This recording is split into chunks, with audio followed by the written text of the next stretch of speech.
ஐஸ்வர்யா கிட்ட ஈஸ்வரியோ சித்துவோ தனியாக பேசிக்கிட்டு இருக்கும்போது உடனடியாக அங்கே வந்த சேதுவும் ஐஸ்வர்யாவை அங்கேருந்து கூட்டிகிட்டு போகிறாங்க. ஆனால் போகும்போது ஈஸ்வரியையும் சித்துவையும் ஒரு மாதிரி முறைச்சிட்டு போகிறாங்க. இதை வச்சு பார்க்கும்போதே ஈஸ்வரிக்கு நம்ம பேசினது எல்லாமே சேது கேட்டுட்டான் போலின்னு நல்லா புரிஞ்சிருது. அதனால சித்துக்கிட்டையும் இங்கே பாருடி, இதுக்கப்புறமா ஐஸ்வர்யா கிட்ட என்ன பேசுகிறதா இருந்தாலும் பார்த்து தான் பேசணும், பார்த்துக்கோ அப்படின்னு சொல்ல சிதுவும் சரின்னு சொல்லிடுறாங்க. ஆனால் ரூமுக்கு போனதுக்கப்புறமா ஐஸ்வர்யாவும் என்ன மாமா அழகரை காணும்? இல்லை, நான் அழகரை மலர்கிட்ட கொடுத்துட்டேன். ஏன் மாமா, ஏன் மலர்கிட்ட கொடுத்தீங்க? ஏதாவது பிரச்சனையா என்ன? அதெல்லாம் ஒரு பிரச்சனையும் கிடையாது. அழகர் நைட்டு எந்திரிச்சிக்கிட்டு இருப்பான். உனக்கு வேற உடம்பு சரியில்லைல்ல, நீ நல்லா நைட்டு தூங்கணும், டேப்லெட் வேற சாப்பிட போகிற, அதனால உனக்கு நல்லா தூக்கம் வரும்னு சொன்னாங்க. அதனால தான் உனக்கு நைட்டு டிஸ்டர்ப் ஆகக்கூடாதுன்னு நான் அழகரை மலர்கிட்ட கொடுத்துட்டு வந்துட்டேன். நீ நிம்மதியாக தூங்கலாம். என்ன மாமா நீங்கள் இப்படிலாம் பேசிக்கிட்டு இருக்கீங்க? அழகர் இல்லாமல் நீங்கள் எப்படி தனியாக தூங்குவீங்க? அதெல்லாம் நான் பார்த்துக்கிறேன், நீ முதல்ல படுத்த ரெஸ்ட் எடு அப்படின்னு அவங்கள படுக்க சொல்லிக்கிட்டு இருக்கும்போதே அப்படியே மாத்திரை எல்லாத்தையுமே எடுத்து கொடுத்துக்கிட்டே உன்கிட்ட சின்னம்மாவும் சிதுவும் பேசினது எல்லாத்தையுமே நான் கேட்டேன். இல்லை மாமா, அவங்க என் மேலே இருக்க அக்கறையால் தான் கேட்டாங்க. அவங்களுக்கு இந்த மாதிரி பரிசுன்னா ரொம்ப பிடிக்கும். அதனால தான் நீ ஏன் ஏதாவது பணத்தை வாங்கலை, பொருளை வாங்கலன்னு சொல்லிட்டு என்கிட்ட சும்மா விளையாட்டுக்கு தான் பேசினாங்க. நீங்கள் அவங்கள தப்பாக நினச்சிக்காதீங்க. சச்சா, அப்படிலாம் நான் ஒன்றும் நினைக்கல. ஆனால் அவங்க கேட்குற மாதிரி நீயே உனக்கு எதுவுமே வேண்டான்னு சொல்லிட்ட.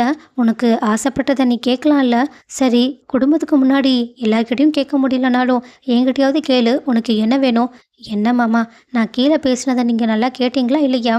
நான் மீனாட்சி மேலே இருக்க பாசத்தால் தான் அவளை காப்பாற்றினனே தவிர கண்டிப்பாக எனக்கு இது கிடைக்கும் அது கிடைக்கும் நான் நினச்சி கூட பார்க்கல. உண்மையும் சொல்லப்போனால் நான் செத்தே போயிருந்தாலும் அதில் சந்தோஷம்தான் பட்டிருப்பேன். சேதுவும் இங்கே பாரு ஐஸ்வர்யா, மறுபடியும் இப்படி பெரிய பெரிய வார்த்தைலாம் பேசாத. உனக்கு ஏதோ ஒன்று ஆயிடுமோன்ற பயத்தில் நான் எப்படி நடுங்கி போயிட்டேன் தெரியுமா? எனக்கு அவ்வளோ குற்ற உணர்ச்சியாக இருந்துச்சு. ஏமாமா, உங்களுக்கு என்ன அவ்வளோ பிடிக்குமா? உன்னை பிடிக்காமல் இருக்குமா ஐஸ்வர்யா? எனக்கு ஒன்று ரொம்ப பிடிக்கும். ஆனால் அப்படின்னு சைலண்டாக ஐஸ்வர்யாவோ எனக்கு புரியுது மாமா, உங்களுக்கு என்னை ரொம்ப பிடிக்கும். ஆனால் என்ன, உங்களோட பொண்டாட்டி ஸ்தானத்தில் வச்சு என்னை இன்னும் உங்களால் பார்க்க முடியல, அதானே? இல்லை ஐஸ்வர்யா, உன்னை கொஞ்சம் கொஞ்சமாக ஏற்றுக்க ஆரம்பிச்சிட்டேன். அதனால தான் உங்ககிட்ட எப்படி பேசுறதுன்னு எனக்கு தெரியலன்னு சொல்ல ஐஸ்வர்யாவும் சேதுவோட தோல்ல சாய சேதுவுமே எதுவுமே சொல்லாமல் உட்காந்துருக்காங்க. ஐஸ்வர்யாவோ நீங்கள் என்னை கொஞ்சம் கொஞ்சமாக நீங்கள் ஏற்றுக்க ஆரம்பிச்சிட்டிங்கன்னு எனக்கு நல்லாவே புரிஞ்சிடுச்சு மாமா. இன்னும் கொஞ்ச நாள் தான், அதுக்கப்புறம் கண்டிப்பாக நான் உங்களோட முழு ஒய்ஃபாக மாறிடுவேன்னு சொல்லிட்டு சந்தோஷப்பட்டுக்கிட்டு இருக்காங்க. ஐஸ்வர்யாவோட இந்த குழந்தைத்தனமான சந்தோஷத்தை பார்த்துட்டு சேதுவும் ஐஸ்வர்யாவோட கணத்தில் முத்தம் கொடுக்கலான்னு சொல்லிட்டு போக அப்போ தமிழ்ச்செல்வி அவங்களுக்கு ஞாபகத்துக்கு வந்துடுறாங்க. அதனால் படுக்குன்னு அவங்க எந்திரிக்க ஐஸ்வர்யாவும் பரவாயில்ல மாமா, என்னால் புரிஞ்சிக்க முடியுது, உங்களால் இன்னும் தமிழ்ச்செல்வியை மறக்க முடியல, அதனால தான் இன்னும் உங்களால் என் கூட சேர்ந்து வாழ முடியல. ஆனால் பரவாயில்ல, போக போக இது எல்லாமே சரியாயிடும்னு நான் நம்புறேன்னு சொல்லிட்டு அவங்க படுத்து தூங்க ஆரம்பிக்க சேதுவுக்கும் குற்ற உணர்ச்சி தாங்க முடியல. அவள் எனக்கு துரோகத்தை பண்ணிட்டு என் குடும்பத்தை இப்படியெல்லாம் கஷ்டப்படுத்திட்டு போயிருக்கா. ஆனால் நான் ஏன் இன்னும் அவளை மறக்காமையே இருக்கேன்னு அவங்க கடுப்பில் இருக்கும்போது கரெக்டாக ஐஸ்வர்யா எழுதி வச்ச பேப்பர் கட்டுக்கடியில் இருக்கிறத அவங்க பார்க்குறாங்க. அப்போ கீழே குனிஞ்சு அந்த லெட்டரை படித்து பார்க்கும்போது ஐஸ்வர்யா எந்த அளவுக்கு கஷ்டப்பட்டுருக்காங்கன்னு அவங்களுக்கு புரிய வருது. அதை பார்த்துட்டு கண் கலங்கி நிற்க இது ஐஸ்வர்யா நம்ம படித்ததை மாதிரி பார்த்துடக்கூடாதுன்றதுக்காக உடனடியாக அந்த லெட்டரை எடுத்து அவங்களோட கபோர்டில் வைக்கலான்னு போகிறாங்க. ஆனால் பதட்டத்தில் அவங்க ஐஸ்வர்யாவோட கபோர்டை ஓப்பன் பண்ணிடுறாங்க. சரின்னு க்ளோஸ் பண்ணலான்னு பார்த்தா கரெக்டாக அங்கே ஐஸ்வர்யாவோட டைரி இருக்கிறத பார்க்குறாங்க. இந்த ஒரு லெட்டரை படித்ததுக்கே ஐஸ்வர்யா நம்ம மேலே எவ்வளோ காதலோடு இருக்கா, எவ்வளோ அன்போடு இருக்கான்னு புரிஞ்சிக்க முடியுது. அப்போது இந்த டைரியிலையும் நம்மளை பற்றி தானே எழுதியிருப்பான்னு அவங்க அந்த டைரி எடுத்து படிக்க ஆரம்பிக்கிறாங்க.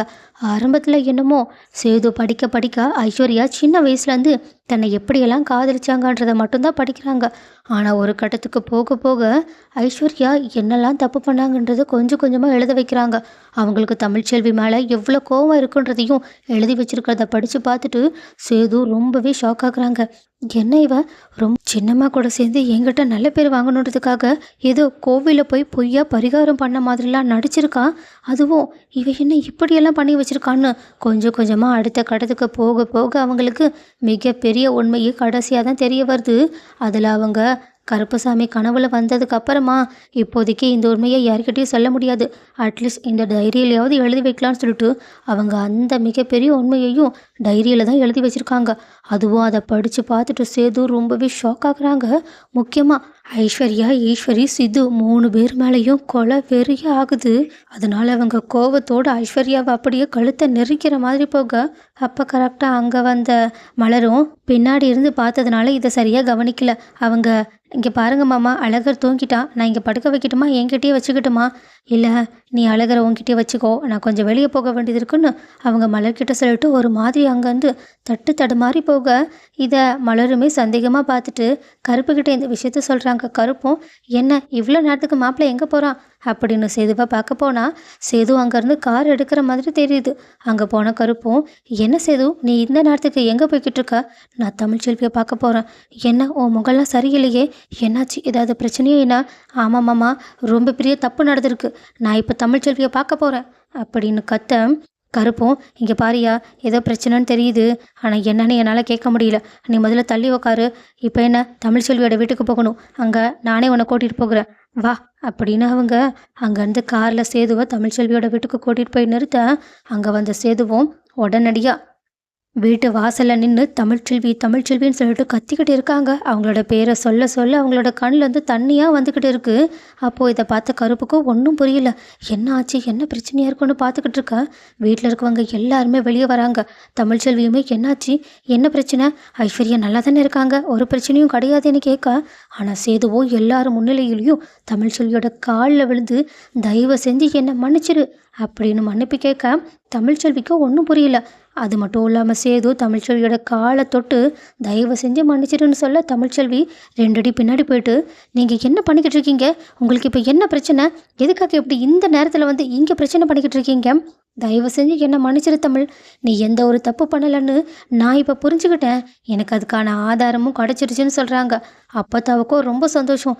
ஏன்னா தமிழ்ச்செல்வி தப்பு பண்ணலைன்னு உனக்கு ஆதாரம் கிடச்சிருச்சா, என்ன அந்த ஆதாரம் அப்படின்னு கேட்க, சேதுவும் ஐஸ்வர்யாவோட டைரி எடுத்து காட்டுறாங்க. அதில் ஐஸ்வர்யா தான் தான் தப்பு பண்ணேன்னு சொல்லிட்டு எழுதி வச்சிருக்கா. மொத்த கதையையும் அவங்க எல்லார்கிட்டையுமே சொல்ல, எல்லாருமே, ஏன்னா ஐஸ்வர்யாவா, அந்த பொண்ணு ரொம்ப நல்ல பொண்ணாச்சு, நம்ம மீனாட்சியை காப்பாற்றுறதுக்காக அவள் உயிரையே கொடுக்க முயற்சி பண்ணா, ஆனால் அவளா நீங்கள் 2 பேரும் பெரிய காரணமாக இருந்திருக்கா. இதை எங்களால் ஏற்றுக்கவே முடியல, நம்பவே முடியல, நீங்கள் நிஜமாக தான் சொல்லிக்கிட்டு இருக்கீங்களான்னு கேட்க, சேதுவும், இது எல்லாமே உண்மை, ஐஸ்வர்யாவே தான் தான் தப்பு பண்ணேன்னு அன்னைக்கு என்னெல்லாம் நடந்துச்சுன்னு மொத்தத்தையும் எழுதி வச்சிருக்கா. அன்னைக்கு தமிழ்ச்செல்வி குளிக்க போன நேரமாக பார்த்து சார்ஜில் போட்டுட்டு இருந்த ஃபோன் எடுத்து இவ தான் தமிழ்ச்செல்வியோட குரலில் அவங்களோட அப்பா கிட்ட பேசியிருக்கா அப்படின்னு சொல்லி மொத்த கதையுமே எடுத்து சொல்கிறாங்க. இது எல்லாமே நான் ஐஸ்வர்யாவை கல்யாணம் பண்ணிக்கணுன்றதுக்காக தான் பண்ணியிருக்கான்னு சொல்லிட்டு தயவு செஞ்சு என்னை மன்னிச்சிடுன்னு தமிழ்கிட்ட சொல்ல, ஆனால் தமிழ்ச்செல்வியும் எல்லாரும் ஆச்சரியப்படுற மாதிரி அவங்க ஆச்சரியப்படலை. ஏதோ நடந்தது நடந்துருச்சு, இப்போ எதுக்காக என்கிட்ட வந்து மன்னிப்பு கேட்டுக்கிட்டு இருக்கீங்க? என்ன தமிழ்ச்செல்வி, நீ என்ன புரிஞ்சுதான் பேசிக்கிட்டு இருக்கியா என்ன? எல்லாத்தையும் நான் புரிஞ்சுதான் பேசிக்கிட்டு இருக்கேன். இப்போது இந்த உண்மை உங்களுக்கு தெரிஞ்சதுக்கு அப்புறமாவும் ஒரு விஷயமும் மாற போகிறது கிடையாது. அண்ணா, முதல்ல இவரை இங்கேருந்து கூட்டிகிட்டு போங்கண்ணே அப்படின்னு அசால்ட்டாக சொல்லிட்டு உள்ளே போக பார்க்க, அப்போத்தாவும், அடியே என்னடி சொல்லிக்கிட்டு இருக்க, அதான் நீ தப்பே பண்ணலைன்னு தெரிஞ்சிருச்சுல, இதுக்கப்புறமாவும் நீ ஏண்டி தண்டனை அனுபவிச்சுக்கிட்டு இருக்கே, இந்த வீட்டில் இருக்கணும், அந்த வீட்டில் போய் ராணி மாதிரி வாழ வேண்டியது தானே. ஆனால் தமிழ்ச்செல்வியும் அந்த வீட்டில் போனால் ராணி மாதிரி வாழ முடியாது, ஒரு குற்றவாளி மாதிரி, ஒரு கைதி மாதிரி தான் அந்த வீட்டில் இருக்கணும், எந்த ஒரு தப்பு பண்ணாலும் அதுக்கு நான் தான் காரணம்னு ஆதாரமே இல்லைனாலும் என் மேலே தான் எல்லாரும் பழி போடுவாங்க. அதையும் இதுக்கு முன்னாடி என்னோட புருஷனாக இருந்தவரும் நம்பி என்ன தான் சத்தம் போடுவாங்க. இதுக்கு மேலேயும் என்னை நம்பாத ஒருத்தர் கூட சேர்ந்து வாழணுன்ற எந்த ஒரு அவசியமும் எனக்கு கிடையாது. எனக்கும் அவருக்கும் நடுவில் இருந்த உறவு எப்பயோ முறிஞ்சு போயிடுச்சு, அதை நான் எப்பயோ முறிச்சு விட்டுட்டேன், அது மாறவே போகிறதில்லைன்னு சொல்லிட்டு அவங்க முடிவோடு சொல்ல, இதை கேட்டுட்டு எல்லாருமே ஷாக் ஆகுறாங்க. சேதுவோ கதறி கதறி அழுதுகிட்டு இருக்காங்க. ஸோ கைஸ், தமிழ்ச்செல்வி எடுத்த முடிவு சரியான முடிவுன்னு யாரெல்லாம் நினைக்கிறீங்க? அண்ட் ஆல்சோ இவ்வளோ லேட்டாக உண்மையை தெரிஞ்சுக்கிட்ட இந்த முட்டாள் சேதுவுக்கு இந்த ஒரு தண்டனை கிடைச்சா கரெக்டாக தான் இருக்குன்னு யாரெல்லாம் நினைக்கிறீங்க?